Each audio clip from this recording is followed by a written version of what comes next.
It's time to talk sports. It's Hacksaw's Headlines, a panorama of the world of sports, stories, comments, and opinions. Touchdown, San Diego! Now, here's iconic sports talk show host Lee Hacksaw Hamilton and co-host John Riley.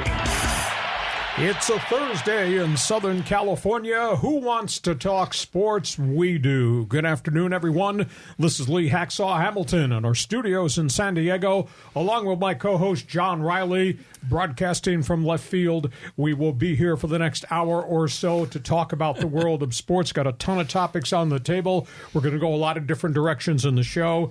John, good afternoon. Before we start, we're looking for a co-host to sit here next to us who wants to be part of the so-called Fans Forum. Explain to everybody on our live stream broadcast how that works, how they get involved. Yeah, so you can get involved in the Fans Forum. If you got a hot take, a question for Hacksaw, just type it into the live chat on Facebook or on YouTube, because, you know, we're live streaming actually at Facebook, YouTube, Twitter, but type it into Facebook or YouTube. We'll see it. We'll get you involved in our Fans Forum segment at the conclusion of Hacksaw's Headlines. Okay, we got a lot of topics on the table. A reminder, if you like sports, if you like the way I used to do sports talk radio, you will like my website. Check it out. It's all written. It's there every day.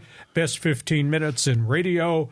Hacksaw's Headlines, One Man's Opinion column, Hacksaw's Mini Polls. If you like sports, you need to check it out. And by the way, if you like what we're doing, John says give us a thumbs up. And if you like what we're doing, I say give us a 5-star rating, because we could use the support. John, let's get started. Let's talk baseball. Yeah, baseball. I mean, the Padres are just driving me crazy. I mean, they lose, they just start winning again, and then they lose again. I mean, are we going to get any momentum here? I don't know. They're headed into New York. They play the Yankees in a weekend series. The Padres just have shown no consistency. You know, you look at the statistics.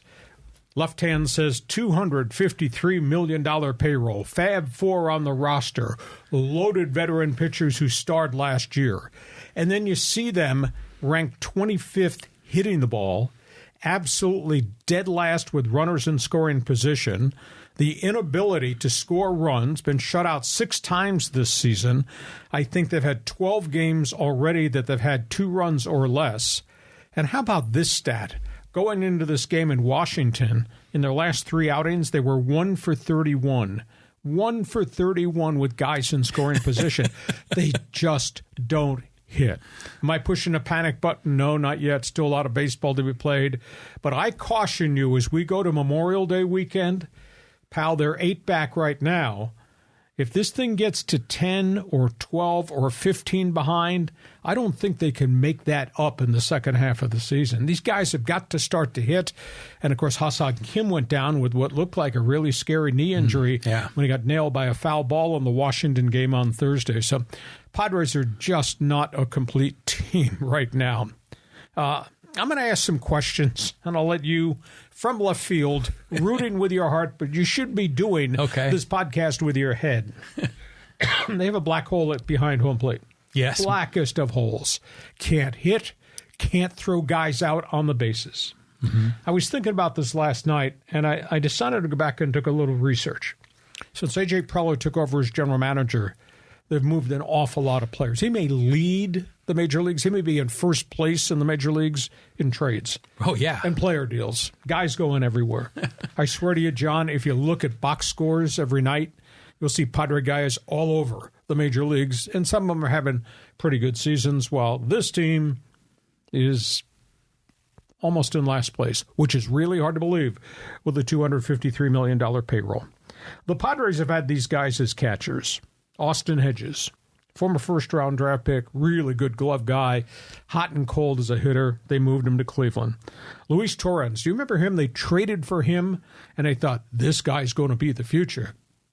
Guy was in Seattle, then he went to Baltimore. He's been all over the parking lot. He didn't pan out. They rented Derek Norris, who came from the A's. Feisty guy behind home plate, could hit a little bit, hit with some power, but he was here today, gone tomorrow. Lasted, 2/3 of a season. You do remember the trade that was going to solve all the problems behind home plate when they traded Cal Quantrill and others and got Francisco Mejia. Last I heard, he's hitting home runs down in Tampa Bay. And then Victor Caratini, refugee, Cubs, hit with a little bit of power. Everybody seemed to like him. He's in Milwaukee, hitting with a little power, catching a lot for the Brewers. So I asked the question, the Padres ran through all these guys, and they lose Luis Campusano with the thumb surgery, nowhere near being able to play. They got, a 4A guy, Brett Sullivan, doing as good as he can, not hitting behind home plate. Nola has completely lost his ability to swing with a stick. They had Pedro Severino, whom they signed from the Orioles. Guy had been in the majors for an extended period of time. Had some success in Milwaukee. Was hitting 286 at El Paso. Why would you not bring him up when the other guys are zeros behind home plate, either throwing guys out, whatever? Never considered bringing back Jorge Alfaro, who obviously has gone on to other places. That was a real strange deal for me. The other thing, they're kind of wafer thin in the bullpen with long relief.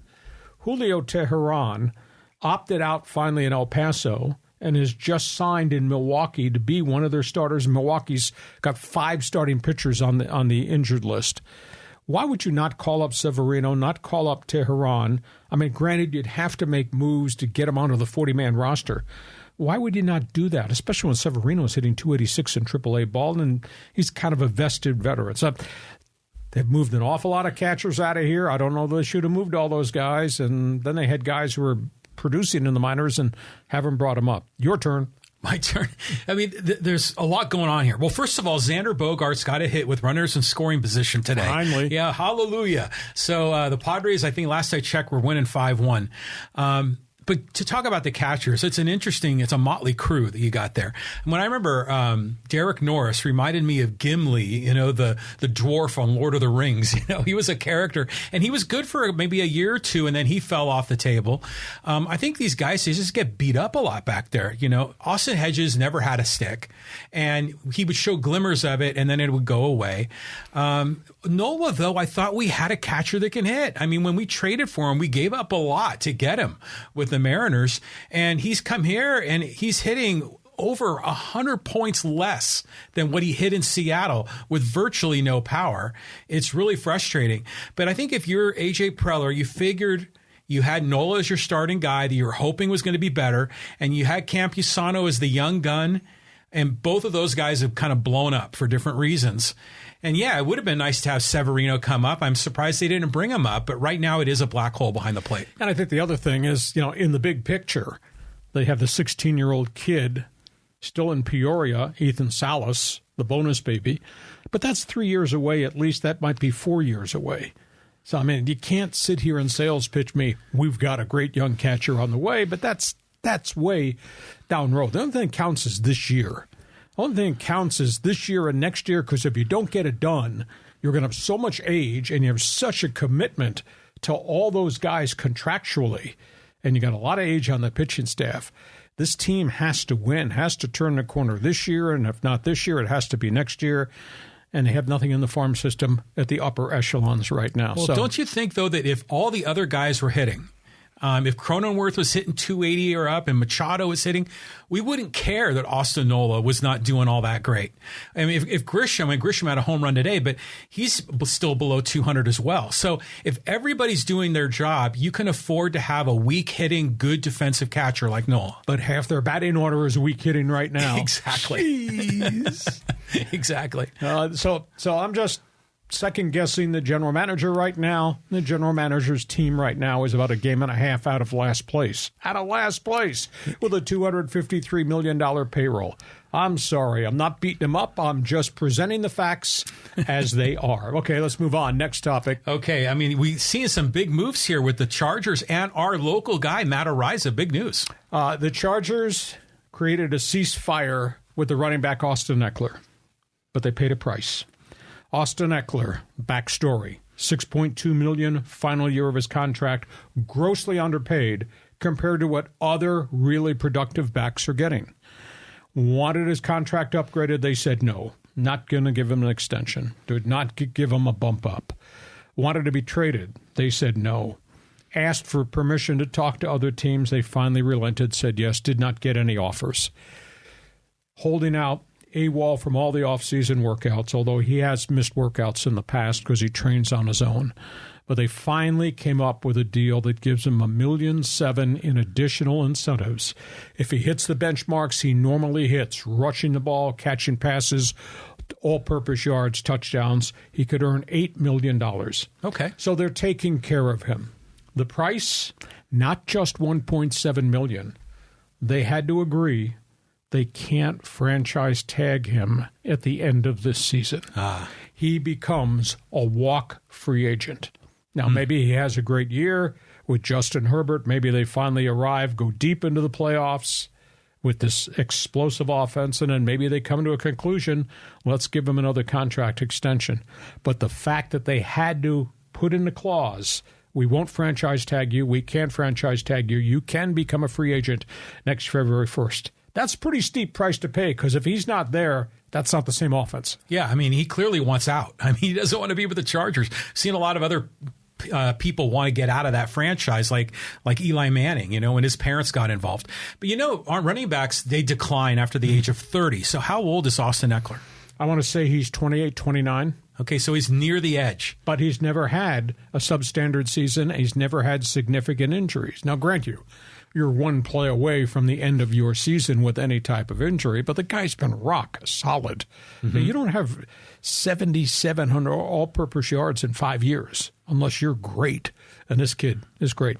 So the Chargers have solved this right now, but they're going to have another issue February 1st vis-a-vis free agency, salary cap problems, etc. What are the Chargers if they don't have Keenan Allen and Austin Ekeler next season?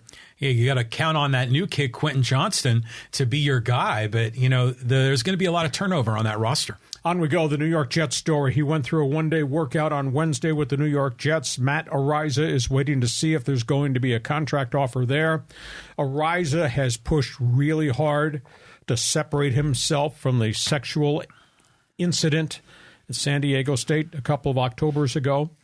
And I think because of the pressure from his lawyers, the prosecutor went public and said the investigation is complete. The testimony we got that Araiza was not part of a sexual assault. There was consensual sex earlier in the evening. He was not there when the rest of it happened.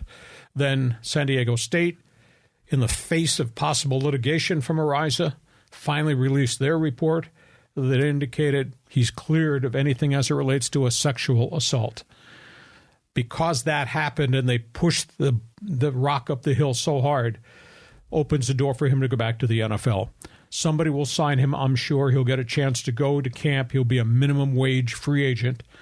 And then we'll see if he can kick his way onto the roster, rebuild his football reputation, which I think he can, and then have to rebuild his personal reputation. But this has been a long slog to get to this point. And the court case is still out there, and the court case is going forward. The lawsuit from the woman against Araiza and the two other players. But that's a civil trial, not a criminal. Civil trial that happens sometime at the end of April, unless Araiza is removed from the lawsuit. The woman reportedly asked for $50,000. He said, absolutely not. I did nothing wrong in this case. Yeah. So the whole case kind of stalled because it was a big gray area, and then it was he said, she said, and then there were questions about what she told people, how she acted, how much she had to drink, was it consensual, and then they could not prove that Araiza took part in any of the activity, quote, inside that house. So he's learned a lot from this. He'll get the opportunity, I think, to play in the NFL this year, and we'll see what happens with the trial because that's a separate entity thing, and all this is going to be revisited again, I think, starting April 24th. I mean, it's good to see that justice was done. He's our local guy, and he wasn't in the room when it all went down, so he should be free and clear. But let me ask you this, Lee. There are parallels with the Trevor Bauer story, right? And in terms of sexual allegations, did that woman make it up? I mean, what are your opinions? What's the same? What's different in these two cases? Well, I think it's different because it was Bauer one-on-one with a woman, and the woman's voice is on cell phones asking for, quote, rough sex. This is a different set of circumstances. There is no picture of any athlete involved with this woman. There are pictures, the videos of this woman. But there's also conflicting testimony of her bragging that she was 18 and went to Grossmont College, not Grossmont High. And friends of ARAIZA are the ones that told police he left at 12:30. The incident, whatever it was, we think we know what it was, the incident occurred at 1:30 and he was long gone. So I think the two cases are just different. Bauer never got charged. They investigated. She supposedly is suing, but there's all kind of stories out there now that maybe that suit's not going to go forward. So Bauer's reclaimed his career abroad in Japan. ARAIZA's trying to get back in onto somebody's NFL roster between now and the opening training camp in July. Oh, good. I want to see the punt god in the NFL, my man. On we go. Let's put another topic on the table. Okay. I mean, a lot going on in the NFL. You shared with me this list of all of these rules changes. I mean, my gosh, what's going on? They didn't do enough. The NFL owners just wrapped up their spring meetings in Minneapolis, St. Paul, and they took advice from the competition committee, and they went ahead and they voted. The first was this controversial fair catch rule they wanted to impose on kickoffs. They've changed a lot of the rules on kickoff and punt returns for safety issues because of the significance of injuries. Guys going full blow down the field, blasting other guys, and the points of collision are really violent. They've obviously changed a whole bunch of those rules on what you can do going down the field with the gunners, what you can do with the wedge, which has been outlawed now on blocking assignments. That being said, it hasn't solved it. 49 concussions, John, in the last 3 years on special teams kicks. So a proposal was made, let's change the kickoff rule. You can kick the football off regardless of where it's fielded. You can call for a fair catch. If you call for the fair catch at the 20, at the 10, or in the end zone, ball comes out to the 25. So that avoids all the contact and the heavy hitting downfield and the risk of guys getting blasted trying to return kicks. But they didn't want to do it because special teams coaches went public within the last week and said, you're taking a chunk of strategy out of the game. You should not be doing that. They didn't agree with the injury story. 49 concussions in 3 years just on kick returns. That's pretty significant. In fact, there were more injuries on kick returns than there were to concussions to quarterbacks, wide receivers, or running backs. Oh, yeah. And consider how many snaps those guys play and the volume of hits they take compared to every, fourth down somebody catches a ball. Well, those kickoffs are like a head-on collision, two cars, 50 miles an hour right at each other. Now, there's a contingent out there that are upset that this thing was finally approved with the fair catch rule, the ball come out to the 25. Now they're saying, well, special teams coaches, because it's all a game of field position, John. That's all it is infantry movement. Yes, it is. John, now there's some special teams coaches that say, screw that. We're going to sky kick it, or we're going to kick it line drive, or squib kick it along the ground and make you field it. And then we're going to tackle you. And if we get the chance to do that and pin your ass back at the 11-yard line, then we were right. So it's going to be interesting to see what the special teams coaches do from a strategy standpoint. But you're correct. These head-on collisions were atrocious in the National Football League. So that's rule one. The second one was, I guess I call it the 49er rule. San Francisco lost all their quarterbacks. Oh, yeah. And they were going to call you to ask you if you could come in and play. Yeah. Well, they've decided that every club will now be allowed to have 3 quarterbacks on active roster game day. On game day. 2 will play.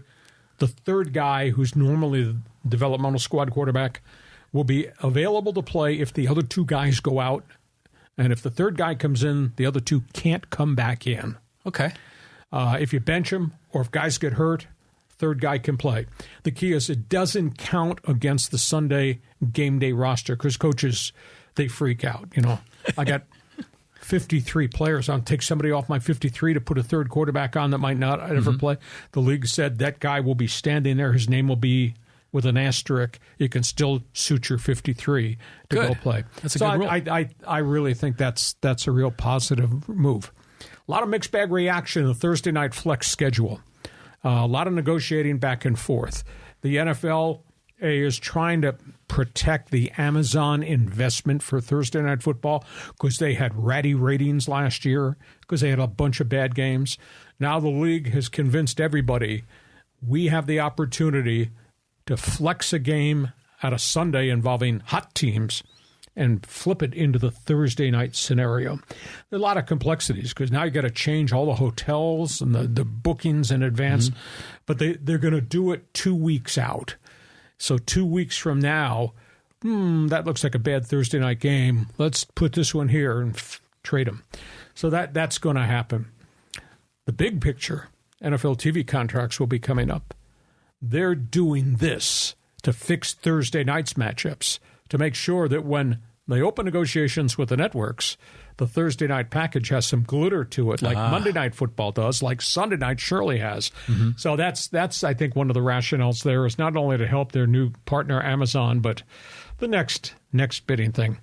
Roger Goodell's contract extension goes through 2027. Yeah, a lot of controversy around the league's business, aspects with gambling, aspects with ownership controversies vis-a-vis Daniel Snyder, amongst others, problems with the union, etc. They gave him a contract extension. Why? Because the NFL business is now worth over $16 billion a year. When he came in, I think the network value, the league value, through all their contract sponsorships, was about $8 billion. It's now $16 billion. That's why he got the contract. But there's an interesting sidebar story. Jim Irsay, who's on the financial committee of the NFL, negotiated Goodell's latest extension, has indicated the next contract that comes up for a commissioner may be split. Follow me on this. I think Roger Goodell will retire after this 7-year extension, or not 7, this 4-year extension. I think he'll retire in 2027. They are talking that when it comes time to hire the next commissioner, they will hire a commissioner of NFL football-related activity. Football. They will hire a CEO to run the business of the NFL.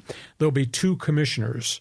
There'll be a Goodell football guy, and there'll be some guy from Princeton with a business background that will obviously handle the business aspect of the phenomenal growth of the National Football League. So that's a really interesting story. The one rule they did not vote on, and you'll have to explain to me to this, there was a proposal out there made by 4 different teams about personal foul penalties. Give the coaches a replay challenge they can use on a critical personal foul penalty. Was it a flag? Was it a late hit? Was it launching? Was it helmet to helmet? Give those coaches that opportunity to challenge that one time a game. Or there was another proposal, quarterback hits, personal fouls, hit to the head, intentional or accidental. Give the coach one challenge to use on a quarterback hit. Did my guy get blown up intentionally, or did guys get blocked into him and then he got leveled accidentally? League never voted on it. They tabled it, quote, want to study it. A foul is a foul. These guys take so many hits in and around the pocket, and the game is so fast, and you got guys flying all over the place and guys getting blocked into quarterbacks. That's the one thing I think that probably should have been approved. And we're only talking one opportunity, one additional challenge that has to be used specifically for personal foul or personal foul hit on a quarterback. So I would have approved it. The league shoved it off to the side. So a lot of topics there. Go ahead. Give me your opinion from left field. From left field, or maybe from the end zone. The Goodell contract is interesting. I like that idea, a business guy and a football operations guy. That makes a lot of sense, actually, especially as the NFL is a $16 billion enterprise. But the thing that struck me is, you remember in the NFL draft when Goodell walks up there with his first pick, he always gets just a cavalcade of boos. Yeah, but it happens everywhere. They boo the baseball commissioner, the NBA commissioner, the president of the National Hockey League. I'm sorry, that goes with the job description. But the owners have got to love him. I mean, because he's putting money in their pockets. So it's an interesting thing. I mean, you go back and look at all the other previous commissioners. I mean, there were some pretty good guys in that seat. Tagliabue did a really good job. You don't think so? Do you want to get into a debate right now in a fist fight over the concussion lawsuit? Or Okay. Was that another topic for another day? All right. Well, I mean, there's been an interesting history of commissioners. No, you are correct. Tagliabue did a lot of creative things. Prior to that, it was Roselle, who was a visionary from a marketing standpoint. And obviously, way back in the day, they created the genre of Monday Night Football. And the TV contracts became so critically important to the National Football League. So, I mean, they have built this thing from a money-making standpoint. I mean, it's the greatest business in the globe, Major League Baseball. It's equivalent here to what soccer is in Europe. You go to the English Premier League and the amount of money they generate and what the World Cup generates through FIFA, corrupt as they are, it's phenomenal. So the NFL formula has worked and worked and worked at the cost of the health of the players, I might add. Well, isn't it interesting the stack ranking of the sports? Because usually the big three sports in America, when I was a kid, it was baseball 1, football 2, baseball 1 by a long shot, football a distant second, and then basketball. And that's when basketball had their championships on tape delay. And now the whole thing's been flipped around. I mean, the NFL's clearly won. Baseball and basketball seem to jockey back and forth. But they've risen in terms of the growth. Oh, yeah, all three of them have risen. Yeah. Add the fourth one. National Hockey League under Gary Bettman is now equal to what the NBA is in terms of total revenue. That's incredible. Different marketplaces. It's no longer Canada's game. Don Cherry from Hockey Night in Canada had apoplexy when 2 American teams were in the finals of the Stanley Cup. He couldn't believe it. But the NHL has become a global game with all the players coming from Europe, and now we're seeing that happen in pro basketball with the advent of the great players that have come from abroad, whether it's the Pacific Rim or Europe and, Lithuania and all those places. Each of the professional sports has really gone up in terms of gross revenues, but they're all here. Baseball has really recovered, and the NFL is up here. Personal fouls on quarterbacks. Shouldn't they do this? Yeah, absolutely. I mean, I think I like replay in all the sports because I just want them to get it right. And, does it interrupt the rhythm and flow of the game? It does a little bit, but with football, you're going to the fridge to get a beer in between, plays anyways, or going to the restroom. So it seems like that would fit more in football than it would in basketball or baseball. So I say give them a replay, get it right. Only one challenge here. We're only asking one additional challenge. I don't think the replay on every personal foul, you can't have that. Yeah. But if it's up to the coach, am I going to spend this challenge now because my quarterback, we think, took a shot to the head? You can only do it one time in a game. Why they wouldn't do it to make it a better game, make it a safer game, is a little bit beyond me. All right, before we move to talk basketball, John's been shooting hoops outside, but I still see a lot of air balls out there. John, explain to everybody about Fans Forum, how they can subscribe, and what we promise to give them if they join our team. Okay, so yeah, you can get involved in Fans Forum. I see a lot of people on the board now. SG Sports Talk Channel, Emmanuel Nahara, and there's who else is on the board? There's a few others up here. Raymond Valadez is on the board. So we want to get you involved. Type in your comments and questions in the live chat on Facebook or YouTube, and we'll get to you at the conclusion of Hacksaw's headlines. And yeah, be sure to subscribe wherever you get your podcasts, including on YouTube. Click on that bell. You get all the updates whenever we drop new episodes, new video clips throughout the week. And don't forget to subscribe and give us a thumbs up. And because we like each other, give us a 5-star rating because we think what we're doing is pretty damn good. And by the way, check my website. It is all written. If you like sports, you'll be the second smartest guy on this podcast aside from me. Just go to LeeHacksawHamilton.com. Let's talk hoops. Hoops. I mean, the Spurs, they're back in the news. They got the #1 pick. Oh, just great. I mean, this is amazing. San Antonio wins the NBA lottery.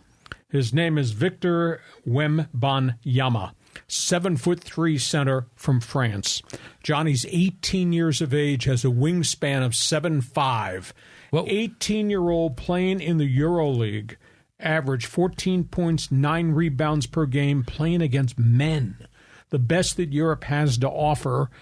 The guy dominated. He goes to San Antonio. And how unique is this? Greg Popovich has built his reputation on coaching Euros. I mean, you look at where they've come from in the past. I mean, Manu Ginobili and all the great players. They were the first NBA franchise that went there and started bringing these guys back here. Tony Parker from France, etc. And how unique is this? Popovich and the Spurs, history has repeated itself. Who are the number one picks that they got before vis-a-vis the lottery? Can you say David Robinson, maybe? Can you say Tim Duncan? Can you say Kawhi Leonard? All during the Popovich era. He's a great coach in terms of relating to young players from lots of different places. They sold 2,100 new season ticket packages in the first 4 hours after the lottery, after they won the lottery and they get Wembanyama. I will tell you, it's a very good draft. It's a very deep draft. It's going to be fascinating to see what happens with Charlotte, which has the second pick, and then what happens from that point down. There's free agency. It's out there, and we'll be talking more about that as we march through the summer towards the start of NBA free agency in July. But San Antonio, which is a great basketball market, it's the only show in town outside of the Tourist and the Alamo. This is great. And they've reinvented themselves again with another great European player. Yeah, I like it when teams it's like our Padres here in San Diego. When you're the lone big-time sports pro team like San Antonio is, those fans, it's all they've got, so it's great to see when they are rewarded. And that whole area of, Central Texas, San Antonio is not too far from Austin. That whole place is just booming. So good on those guys. But I've heard a lot of great things about this young man out of Europe that everyone is really salivating that he could be the real deal. Yeah, I think he's mature beyond his years. To think of somebody who's played at age 17 and 18 in the Euro Pro League, that's so impressive. And, Texas is a hot spot for basketball. You got the Dallas Mavericks, and look at the players they brought on board from Europe, Luka Doncic. And you got the Houston Rockets, who used to be great. They were brokenhearted because they went from having a shot at number one and dipped all the way down to 4 or 5. They kind of fell. And Detroit, which has been miserable, but has been building, they had a chance to get number one, which might have been the cherry on top of the cupcake. It didn't happen for them, and they fell down 4 or 5 slots, 2 in the lottery. But great for San Antonio, and it goes to a coach who just is clued in about Europe and players and culture and all that. So I think that's a cool story for San Antonio. Yeah, Popovich always has something to say about what's going on in society, and he's a pretty savvy guy. He picks his words, picks his battles pretty carefully, but I think he gets just huge respect throughout the league. On we go. Next topic. This is not a good story we're going to cover here. Yeah, I know. I saw this headline and I was like, oh man, not again. Again. And I'll tell you, there are a lot of people furious at this guy, Ja Morant. He has been suspended a second time. Showed up on Instagram, on video, with a gun.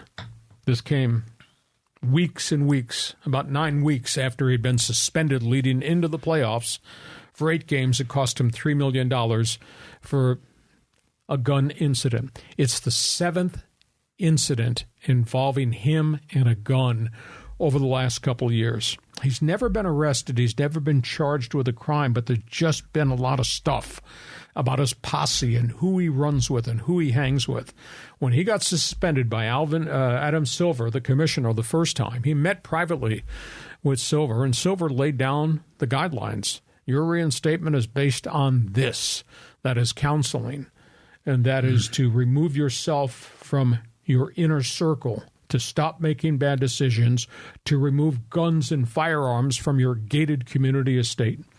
And instead, he shows up this past week with another video with another gun. And then to complicate it all, on Wednesday, he went on social media, and he's writing all these comments to family members and friends, and he says, I'm leaving. Bye. There was concern. There were calls to the police about, is this player having a mental health issue at his home? Oh, no. So they went to the home, the gates, and they met with him and said he seemed okay, said he was okay, said people misinterpreted it all, and then they left. At this point, he's got a huge problem with the commissioner. He's got a huge problem with his franchise. Memphis Grizzlies may be about to walk away from him. They may put him on the trading block to get him out of there. He's lost all of his corporate sponsors, including his shoe company contract. They've canceled all the orders for Ja 2. That was the new brand of shoe that was out. He doesn't get it. He continues to run with the same people. went through counseling, said, I learned a lot about myself, introspection. I need to make better decisions. And then we sit here in the middle of May and look at that decision that he made. And I said a long time ago on our podcast that the fear that I have is these guys run the streets with guns and think they're beyond everybody else, and somebody else will pull a gun and put a shot into them and we'll find them in an alley.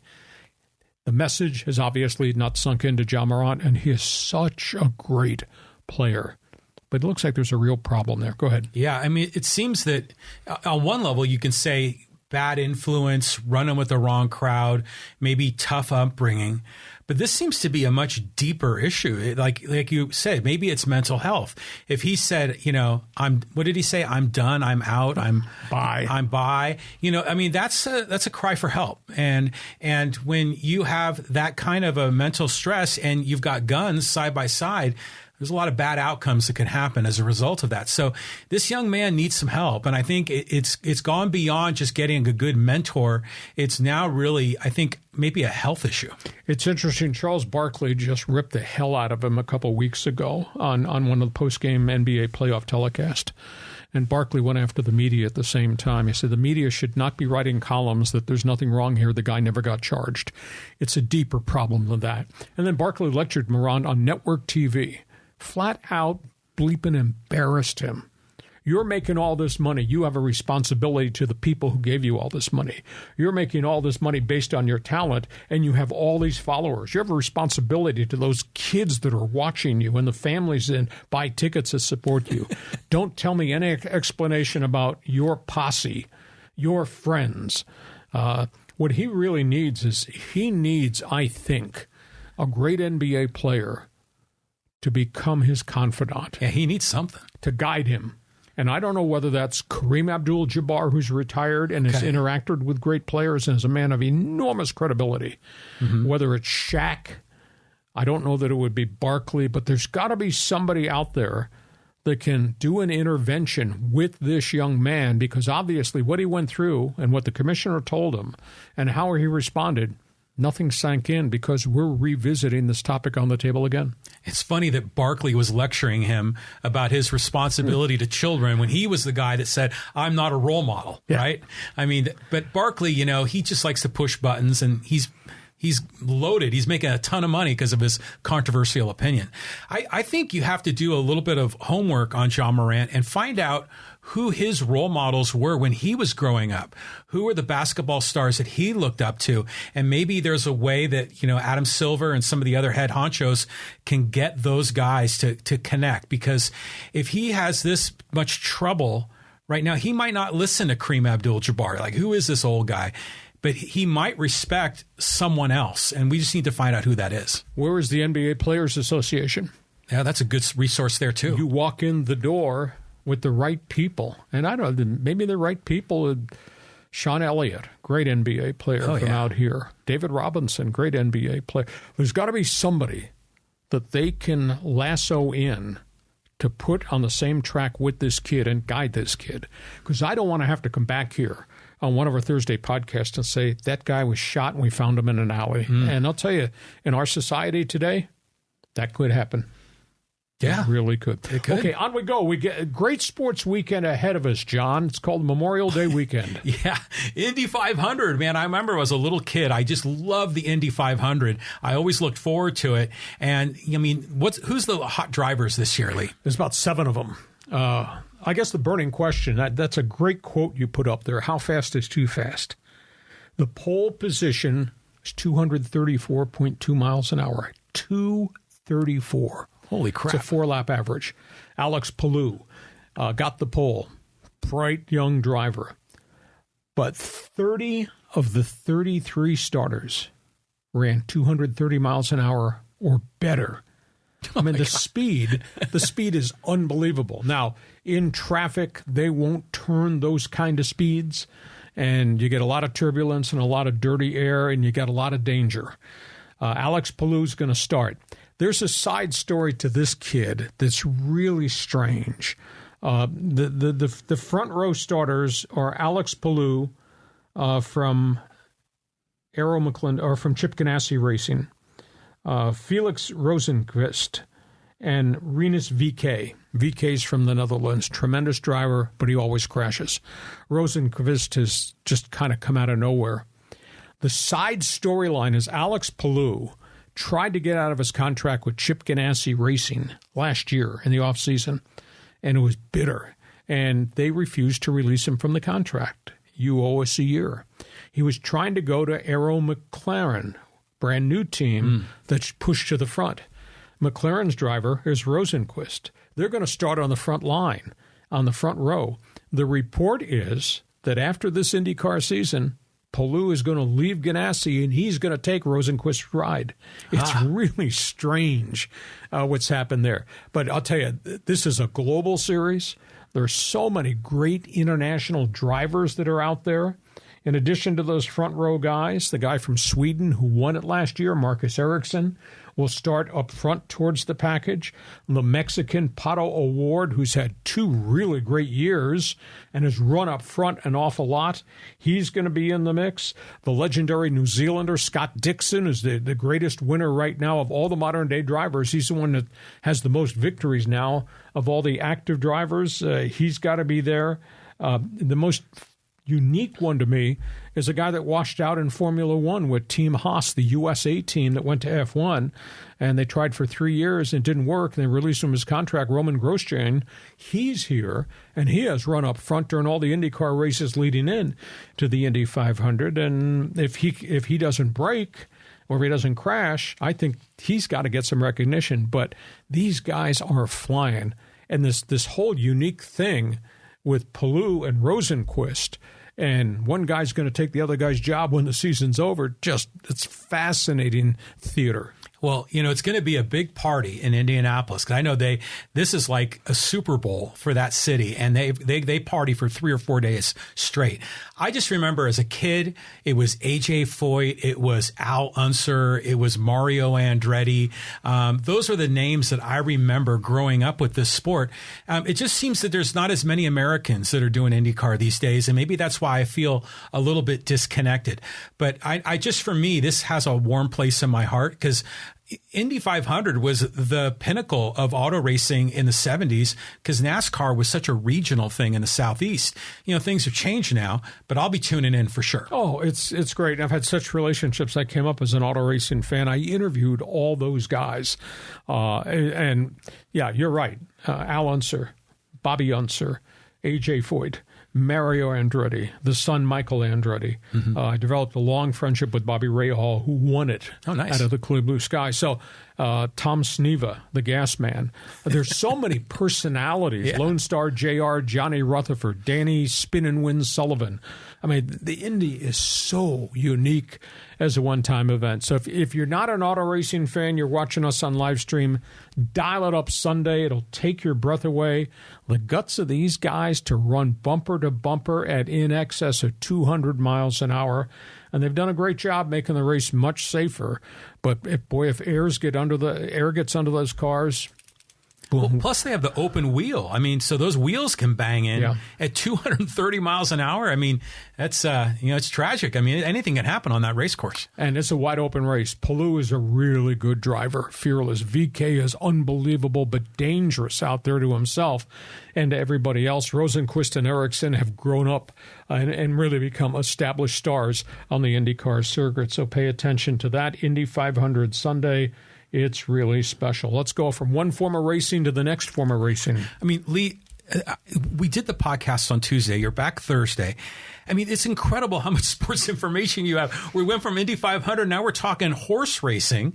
I mean, do you sleep at night or are you tracking all of this data? This is unbelievable. I know what I know, and I know everything. I'm sorry. That sounds bad and pompous, but that's who I am. Deal with it, baby.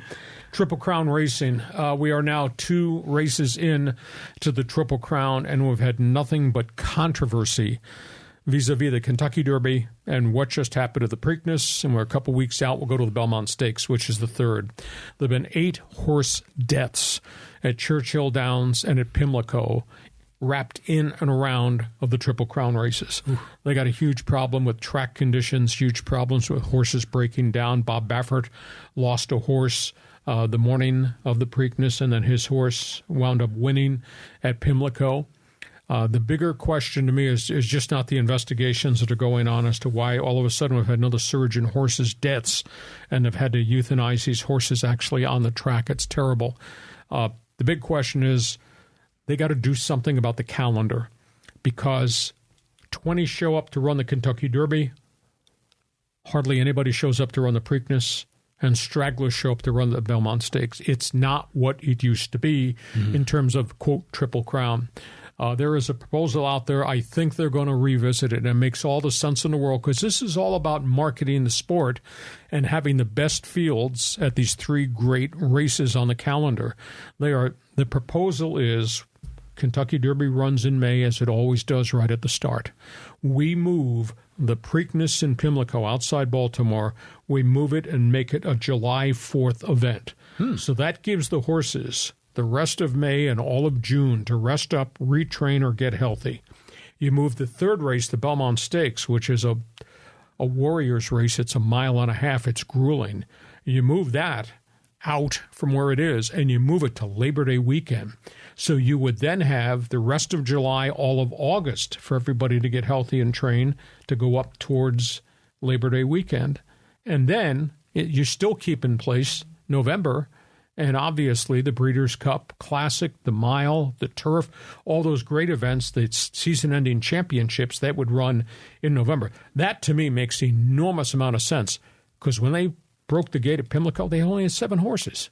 He had 7 horses. How can that be a marquee event with only 7? It should be 20 in each of them. So if I were king, and since I know everything about everything, you're the one that said that, I would do that. I would go first weekend of May, Derby, July 4th weekend, super event.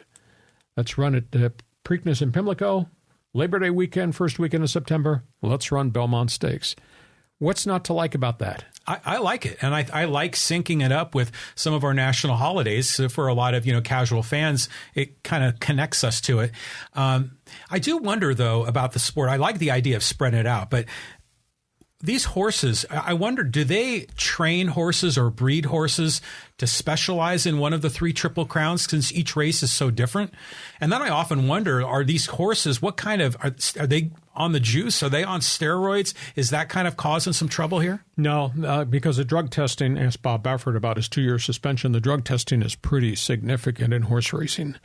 And they are tested all the time. It's just a wear and tear factor. I mean, when you have the Derby and you have to come back 2 weeks later and run the Preakness, there's hardly any time for recovery. And if you got an injury, that's an issue. Plus, you got to travel. Exactly. So that's what I think is the critical thing here. The track conditions have become a problem. We had a really bad situation a group of years ago at Santa Anita. We had 28 horses die because they were changing the track conditions and horses were breaking down in the footing, and they've kind of solved that. Del Mar had a little bit of that too. But the scheduling, to me, is really a big issue. And I think, again, the sport is all about marketing the sport, and I do believe that this is the best road to go. All right, let's go from there. I saw the ball. It was under my car in the parking lot. You still haven't solved your problems off the tee. No, let's man. talk golf. I mean, I'm slicing. I'm all over the place, man. I zigzag on my way to the green. But this battle, that PGA and LIV, they're still going at it? Well, they are to a degree. But, I mean, it's interesting. We've just come through the PGA championships, John. And Brooks Koepka, who defected and went to LIV Saudi Arabia for the money, he's playing really good golf. And he won. He won the PGA championship in Rochester, New York. So he's come back from injury and has done really well. A bunch of the other guys making big money have not really dominated in LIV. The PGA has obviously developed a great superstar in Jon Rahm. And, Xander Schauffele, the Aztec, is still right there. The TV ratings are so lopsided, it's hideous. The PGA Championship TV ratings had a viewership of 6 million. The LIV in their last tournament, TV rating of 300,000. Nobody here in the States, despite the fact that Koepka is there and Mickelson is there and Dustin Johnson is there and all these other guys who defected are there, nobody's paying attention. And how bad is it? We talked in the off season in the winter that, the LIV needed a TV network So they bought the time on the CW TV network, which had never done sports before. And people still aren't watching it. How hideous is this? Their last tournament 2 weeks ago in Tulsa, they got to Sunday, and the final round went long because of weather and slow play. And I think it was at, I want to say 4 o'clock, CW Networks broke programming, left the tournament to go to paid infomercials. Ooh. Nobody saw the end of the LIV Tulsa tournament. I mean, that's shocking. And LIV was livid. CW apologized and said, we should have never done that. We should have stayed with the golf tournament. Instead, now maybe you'd never admit you watched it, but maybe wifey at the other end of our studios here would admit that she watched it. They went to a paid infomercial while the golfers are on the final 3 holes about doing your nails. Unbelievable. It's like the Heidi game. Remember that back with the Jets back in the day? I read the story. I said, I can't believe this. This is the LIV and what they're trying to present, which has been some really interesting golf, and it's offbeat and it's different. But their network partner dropped out on the final day of the tournament with 3 holes to go as guys were chasing each other to the top of the leaderboard to run paid infomercials about fingernail polish. Jeez. You probably figure it was probably some young guy that was in there that was probably stressing out. What do? I've got this guy that's paid for a full hour, and I got to make a decision, and he made the wrong decision. Well, it was the network. It was not a local station. Well, yeah, I know, but it was probably somebody made the wrong move.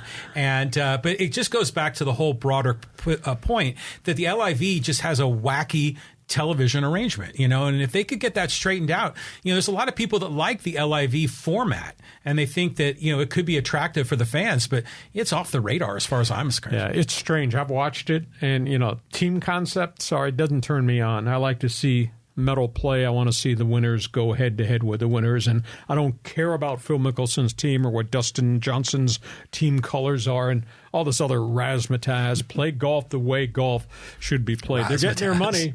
But I'll tell you what, we're in year 2. Nobody is watching it on TV. I mean, think about that. Go from 6 million, that's what the PGA got in the championships this last week, to 300,000 what the LIV got in viewership. Unbelievable. Yeah. I mean, that's just ridiculous. It doesn't make sense. Okay, we're going to make some sense here with the people on Fans Forum. We got a few people, about 100 of them here, loaded on our live stream. They got statements, questions. Go ahead, John. Pick some of your friends. Tell me what they've got to say. Okay, this is from SG Sports Talk Channel. Hacksaw, what are your top 5 MLB stadiums from best to worst? Well, I would say the obviously Pitts has to be Oakland A's, and that's why they're going to Las Vegas. That's just an awful facility. There've been so many new ones that have been built. I think, and I like Petco a great deal, and Petco has done so much to be a catalyst for the rebirth of the Gaslamp Quarter and the East Village. I think the best sightlines in baseball are PNC Park in Pittsburgh because it is built looking towards the Ohio River, and you see all the bridges and the skyline of Pittsburgh downtown. It is absolutely beautiful. Cincinnati Stadium, where the Reds play, Great American Ballpark, is built right on the river, and it looks through the skyline onto the Ohio River. Beautiful. Camden Yards was one of the first rebuilt parks, and that is still, I've never been there, but it is still a very fashionable place. If you like history, obviously, all things Yankee Stadium, Monument Park, beyond the fences in center field, it's just really special. Obviously, the history will write Wrigley Field, the Ivy. History will write Fenway Park. You walk through the tunnels in Boston up to the old yard, and the first thing you see is the green grass. It's beautiful. And then you see the green monster. It just stands out. It hits you right in the face. So There's a lot of great places, but I would say Oakland and the erector set mess that is Tampa Bay have to be two of the worst stadiums in baseball. But there have been so many new stadiums built and other stadiums retrofitted that are kind of cool. Well, you know, I grew up as a Giants fan going to Candlestick Park. You were cold every Thursday. Yeah. We used to get tickets, you know, like if you got good grades at school, you got free tickets. And we go there like in July and August and just freeze to death. It was just ridiculous back then. But, you know, the AT&T, or it's Oracle Park now in San Francisco, is beautiful. Another great sightline park. Our family, we took a trip back east about 10 years ago. We went to Fenway into Yankee Stadium, and we were in the new Yankee Stadium, and it felt kind of sterile, you know, but boy, when you were at Fenway Park, I mean, the energy there was very different than the Yankee Stadium. I mean, there was just so much buzz, so much love, so much partying going on. And then, of course, Sweet Caroline comes out in the 8th inning and all that. I mean, what a great environment that is. But I think it's really neat how people have these bucket list things where they visit every stadium and check a box. I think that's terrific. Yeah. I think one of the strangest stadiums is in Arizona. When they opened that, I thought, this is really going to be special, this Dome Stadium. It's called Chase Field now. If I walked in there, first time I went to a game there, it was like a baseball game played in a shopping mall. I agree, yes. There was neon everywhere, stores everywhere, restaurants everywhere. It was like playing baseball in North County Fair, our big shopping center here in Escondido. To me, it was the strangest feel I ever had. Okay, on we go. Next question. Okay, let's move on down the list, and let's get Emmanuel in here. And Emmanuel Nahara says, I guess the Padres should really invest in developing pitchers and not rely on only offensive. Look at the Dodgers, and their pitching staff is hit by injury, but they have arms in the minor leagues to step up. How about this kid, Bobby Miller? You and I have talked extensively on our podcast about 5 young pitchers. They're all at Oklahoma City. And they've had to rush him to the front now just because of so many injuries. Bobby Miller in his major league debut the other night, 101 miles an hour, 5 innings, 1 run allowed. And he's going to stay in the rotation. So he's there. There's another kid, Gavin Stone, that they really like. He's been roughed up a little bit. Again, they've kind of forced him to the front of the line. The Padres had pitching. Padres had a lot of good young players. Padres have traded, last I counted, Padres have traded away 41 prospects since A.J. Preller took over. 41. You know, and That's I mean, so many. Every mega deal he's made has included real blue chippers. And now, if you go back and look at the names that went to Washington at the deadline last year for Juan Soto, oh yeah, you get dizzy thinking about that. I'll tell you a sidebar story. I talked to somebody in Washington last night, and you know, Juan Soto has responded very well during his 3-game series to the fans. There's kind of a love thing going on back and forth with Soto. There was not a lot of bitterness that the guy left. Washington Nationals are about to be sold, and the rumor out there is that whoever comes in to buy this thing is going to be, A, well-heeled financially, and B, is going to make a run at Juan Soto if Juan Soto goes on the open market as a free agent. And I think that rumor is kind of circulated along the Beltway. That's interesting. I think that's why he was received so warmly in Washington rather than, you refused $440 million and you left our franchise and screwed us, and look where we are as a franchise now. I think that's the rationale as to why there was such a warm feeling, that there were rumors around the Beltway that whoever's coming in to buy this thing from the Lerner family, going to go after him. Well, imagine if the Nationals got that truckload of prospects from the Padres and got Soto back. They got the whole thing. I mean, Mackenzie Gore is going to have a great career. C.J. Abrams shows us a lot. And then, you know, I'm trying to remember some of the names of the kids in the minors. Well, there was a young slugging outfielder that was part of that equation. Yeah. He's in the minor leagues right now. And there was another hitter that was really good for average. And I think there was this pitcher, I think his name was Susana, that could throw like 100 miles an hour. So, you know, 4 or 5 years down the road, watch out for the Nationals. And, oh, my God, if they added Soto, that'd be something. You'd be unbearable. Holy cow. Would you even show up to do the show if that happened? I don't know, man. I might have to convert. We'll see. On we go. Next question. All right. Let's. This is actually a fun comment here from T.R. Krellin. He goes, from the shores of Lake Erie to SoCal. Great to find you again. Actually, it's from Baja to the Canadian Rockies, but I'll accept you. You know, when I was doing I did 2.5 years of weekends on Sirius XM's home plate channel, the baseball channel, and I loved it. And I had no idea what I was getting involved in, and I didn't understand satellite radio, and now obviously I do. And we had people from everywhere across Canada and across the United States, and I started to do the same shtick from Maine to Maui, from the Sunshine State to the Pacific Northwest. And then we started the thing with truck drivers, because I was doing a late night show coming out of games. I'd do 3 hours on Friday night, Saturday night, and Sunday night on the MLB channel. And it was really cool. And then truck drivers started to call in. And then I started the shtick. Where are you going? What are you hauling? Truck drivers, check in. I want to talk to you. And they just jammed the thing all hours of the day. It'd be 4 a.m. in Grand Banks, Newfoundland, and get some guy hauling lumber who's a Yankee fan or a Red Sox fan, and he's calling me and talking to me while he's on the interstate.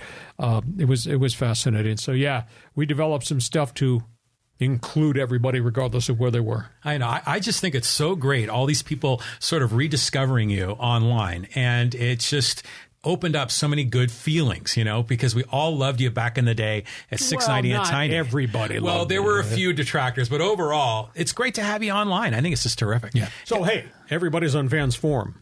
We need you to, quote, share the message that Hacksaw is back, broadcasting in the studio while John is out in left field with some of his opinions. Okay, move on. Next question. All right, let's get some of these YouTube commenters involved here. And here's one from Arizona Joe talking about Coach Prime. He says, Lee, I believe Deion will blow up in Colorado's face. Getting a college football team together is like marshaling a 110-troop army. A turnover of 72 players is ridiculous, even for the transfer portal NIL era. A squad needs continuity and chemistry. Also would not be vetting the 60-plus replacements would be a Herculean task before fall camp. That's a recipe for big problems that will Bling will not solve. Well, I do trust that the offense will be tailored to his son Shedrick, who had a great couple of years at Jackson State. But as I said on our past podcast earlier this week, you can win at Jackson State in the SWAC in the HBUC era if you got 5 or 6 quality players. But you're in the Pac-12 and you're playing Oregon and Southern Cal and UCLA, and their numbers of great players are huge. And I agree with you, obviously, that it's tough, Joe, to bring that many new pieces in and fit them in such short order. But the fact that they got the quarterback to build the offense around what Prime's son can do at quarterback, it's going to be hard, though, because you got so many new pieces. They gotta fit together, and you're playing Oregon and Washington, and the Trojans and the Bruins have been together for years and have continuity. So I think it's really going to be hard. I don't think they'll go 1-11, but I don't think they're going to set the world on fire because they're playing big boy football. They're not playing Jackson State versus Mississippi Valley State. Well, I'm anxious to see who he recruits because there's going to be a lot of players that want to play for Deion, and it's going to be must-see TV. I mean, this is going to be great, and I think Deion Sanders is a special guy.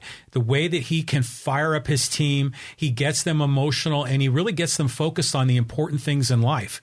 I think Prime could really be a transformative figure in college football. So I'm a big fan of him. I'm rooting for him. Would you say the same thing if they get beat 49-13 by somebody that's really in grudge mode for what he did to all those kids at CU that he ran off? Yeah, well, I mean, no one wants to see a team lose 49-13, and he might get his hat handed to him on a few of these games.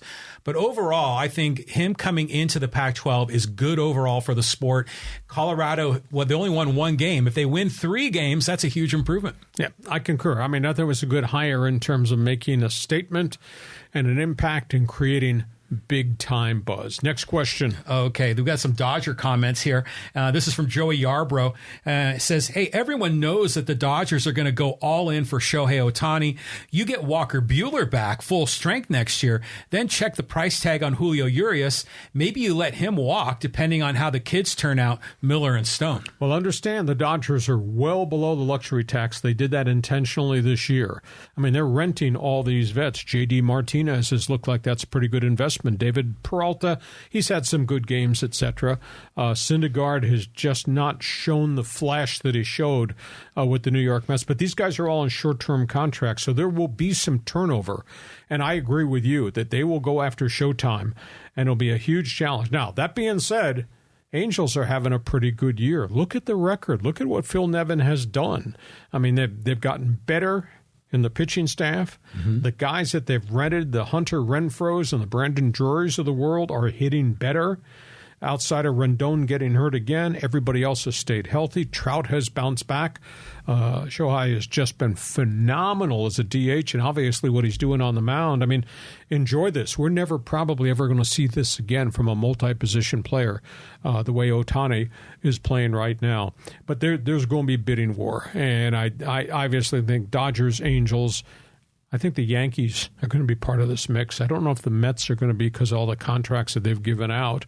And, there's a lot of theories that the Padres should be part of it, but I just don't know from a dollar value how much money's left in Peter Seidler's checking account. Well, maybe the new owner of the Nationals. I mean, if he's willing to give Soto more than $440, he might want to give Shohei Ohtani $600. You never know. But does Showtime want to leave the West Coast? I think that's a piece of this equation, which is why Dodger Stadium sure makes an awful lot of sense. Yeah. And they got great heritage with players from the Pacific Rim. I mean, you just go back in the last 20 years at all the great players the Dodgers have signed who have had success, who came from Japan, came from Korea, came from Taiwan. Well, I think Hideo Nomo was probably one of the first ones. Exactly. All right, move on. Next question here. Moving on. This is another interesting one about sports talk from Dick Ellis. And he says, there is a difference between the Northeast cities, New York, Philly, Boston, and Southern California. The sports stations back east are much more aggressive and willing to criticize local teams when they think it's appropriate. In SoCal, radio hosts tend to be homers. Adding to the fans back east are more critical and outspoken. When I travel back east on business, I always tuned into sports because I love to hear the passion and comments between hosts and callers. I rarely hear that on local stations here. There are some nice things about SoCal people being laid back, but lively sports shows is not one of them. This is not a shot at you, Hacksaw, but I believe it applies to the majority of sports shows in Southern California. Well, you're right, Dick. There's a lot of crackpots as talk show hosts on the Eastern Seaboard. I enjoy it. When I go back there, I listen to WFAN in New York. I listen to IP in Philadelphia. I listen to WEEI in Boston. When I was up in Maine last week on vacation. They're different. I think the most unique things about the marketplaces is Southern California is a melting pot. Everybody came here from somewhere else, you know. Whether you got deported from the Bay Area or I used to be in Cleveland or Phoenix, a lot of people come from other places, and they still have emotional attachments to the Cubs or the Red Sox or Tigers or whomever. Back there, if you're still there, you're a Cubs fan because your dad was a Cubs fan, because his grandpa was a Cubs fan. It goes back decades upon decades. So there's a different mentality and culture because that's the team we grew up with. Back here, you can become a Dodger fan, but you still might have an emotional attachment. You might be a White Sox fan from Comiskey Park. But these people here have come, for the most part, from other places. And in terms of sports talk radio, it's just a different era now because there's so much out there. You know, I go back when we did the history of sports talk radio. I think the one defining thing that I said separated us, 690, from them, whatever's on the radio now in San Diego at the Fan or at 760 or whatever's on and up in Los Angeles, the one defining thing is we were one of the first to do it. And we did it, and we grabbed you by the shirt collar, and we dragged you into the radio every day at 4 o'clock to listen to the best 15 minutes in radio because there was nobody else on. And now there's lots of stations. A lot of people try to do it. And a lot of people doing absurd things. There's, quote, a lot of noise out there. But FAN, Mike and the Mad Dog, and IP, and EEI in Boston, and Extra 690, we were the first ones. We had the markets to ourselves, and this is who we were. It is interesting. When I travel, I do the same thing. I'll listen to other sports talk shows. The other thing I notice that's different is the play-by-play guys, where in a lot of the big cities, their play-by-play guys are kind of flat line. You know, they're traditional and conservative. Where here in San Diego, I mean, we've got Orsillo and Mark Grant, and they're having a party up there in the booth. I mean, it's a very different vibe there there as well. So is it cultural? I think it is. I think to your point, everyone in SoCal is from somewhere else, and they've got a connection.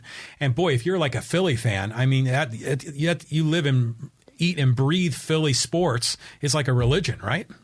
They boo a lot all the time.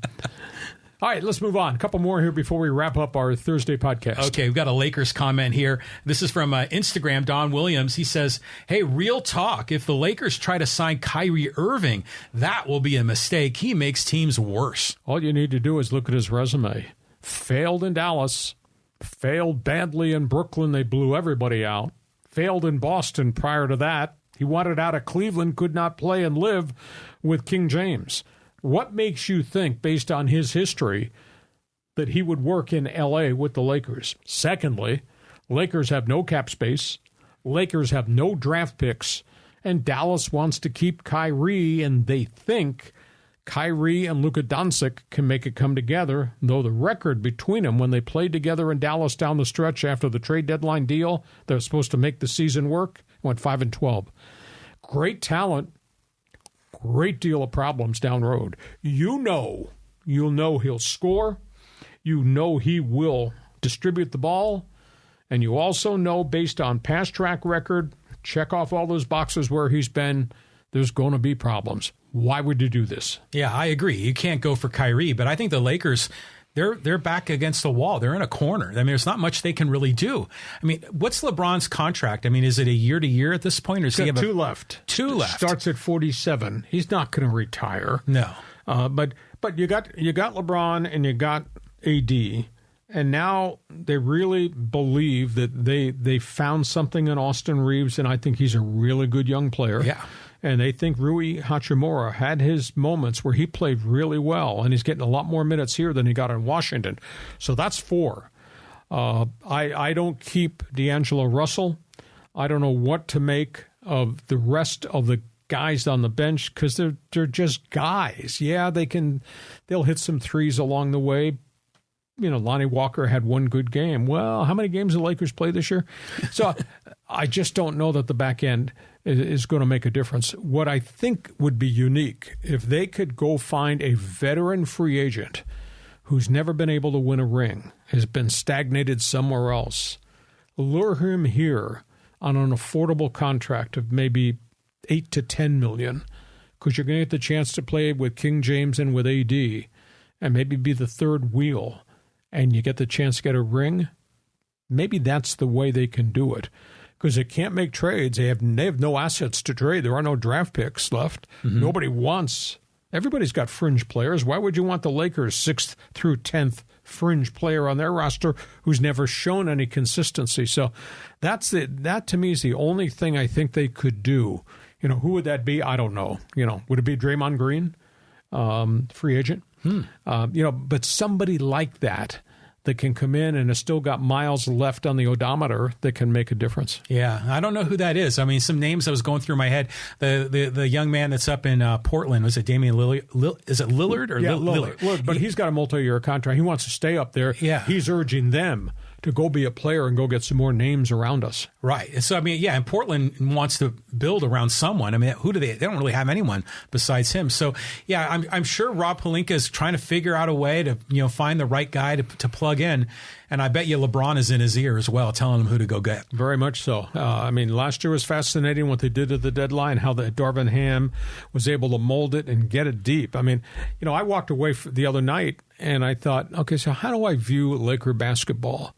Disaster because they didn't get to the finals, or geez, they did get to the West Finals and they fixed the thing, and they fought a really good team into the fourth quarter every one of those games. They did. When losing to Denver. So I don't know that they're that far away, but I do know this: the window is really small because of the age factor and the injury factor to the top 2 stars.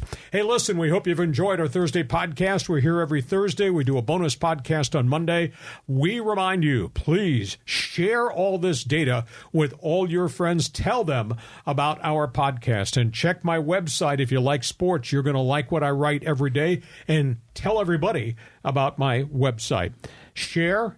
Don't be afraid to give us a thumbs up. If you can, John needs all the friends he can get out in left field. Give us a 5-star rating along the way. John, have yourself a great sports weekend. Enjoy the Indy 500. We'll be back come Monday with a lot more topics on the table. Yeah, Indy 500 and Padres at Yankee Stadium. Oh, can't wait for that. Hey, great to have you with us. Thanks for being with us on Hacksaw's Headlines. Join us again for Hacksaw's Headlines on YouTube, Facebook, and Twitter. And find the audio version on your favorite podcast apps. Touchdown, San Diego! For more content, go to LeeHacksawHamilton.com.